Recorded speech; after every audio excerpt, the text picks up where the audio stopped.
Yung mga ka-birds, what's up? So, i-share ko lang sa inyo, no, itong nabili kong air inlet ng 2E.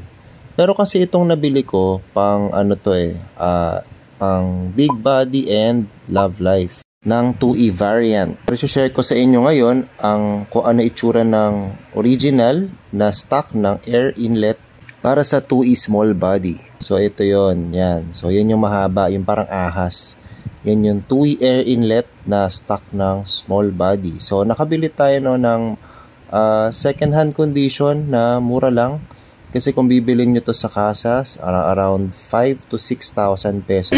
So, sa ganitong material or kapiranggot na parts, ganyan na siya kamahal. Pero, nakabili tayo kay Francis Edward Enguero ng Antipolo City. So, nakabili tayo ng second hand na pyesa sa kanya.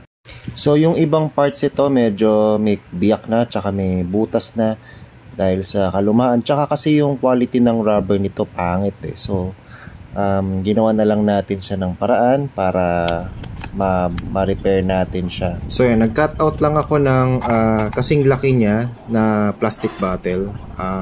Papatungan natin siya sa ibabaw para ma-sealed ng maayos yung rubber hose. So, pwede nyong, kunyari, nasira din yung sa inyo or yung maliit na air inlet, yung parang sa Big Body and Love Life. Pwede nyo rin gawin to. Kasi ang napansin ko dun sa material nga niya, manipis lang yung rubber niya. So, hindi ko alam kung yun talaga yung design ng Toyota or siguro parang sinadya lang na para masira agad, para pumili kayo agad or whatsoever. Siyempre, tayo, DIY tayo. Then, patitibayin na lang natin siya para ma-preserve natin yung pyesa na to. Kasi ito talaga yung original o yung stock na air inlet ng 2E small body. So, ayan. So, ginamitan ko na heat gun, yung plastic para mas yumakap siya dun sa rubber. And then, nilagyan natin siya ng silicone tape para mas maging heat resistant yung pinaka material niya sa loob. Tsaka para less yung chance na mabutas pa siya.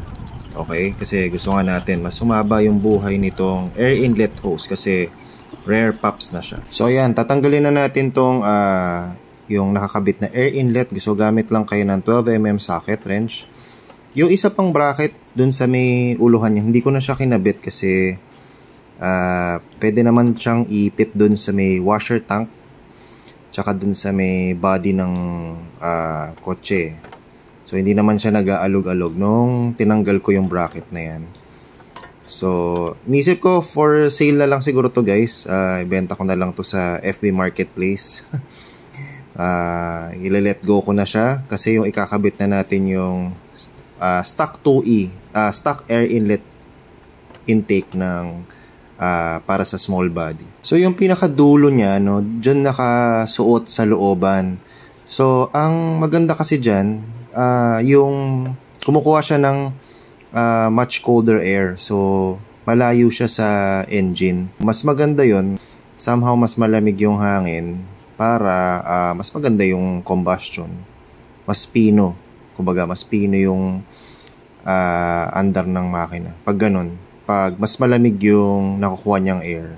As compare sa yung air na nakukuha niya malapit sa engine. So, I guess pag ganun, no, mas makakatulong siya sa better fuel economy and at the same time, better acceleration. So, siguro sa horsepower, medyo ma-increase lang. Pero very minimal lang. Pero ang point doon kasi, mas makukuha niya denser air dahil nga mas malamig. So, mangyayari doon, mas makakatulong siya sa hatak.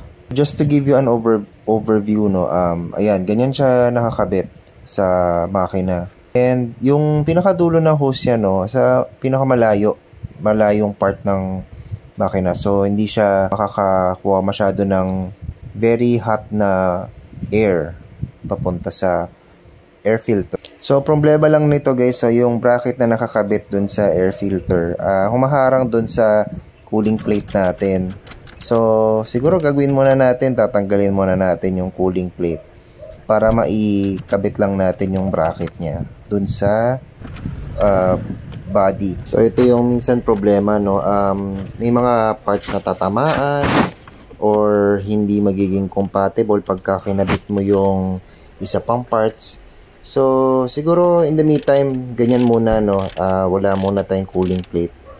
Syempre, for sure naman mas kailangan natin tong ibalik yung stock ng air inlet ng 2E small body. So yan guys, nakabit na natin yung stock 2E air inlet ng para sa small body natin. So ganyan talaga siya, no, originally. Kung may mahanap pa kayo, minsan tsambahan lang, no, sa marketplace. So at least magkaroon kayo idea na ito talaga yung pinaka air inlet niya, yung mahaba, yung parang ahas. So maganda talaga guys pag stock look lang yung engine. Thank you guys sa panonood. Welcome sa YouTube channel ko and I'll see you next time.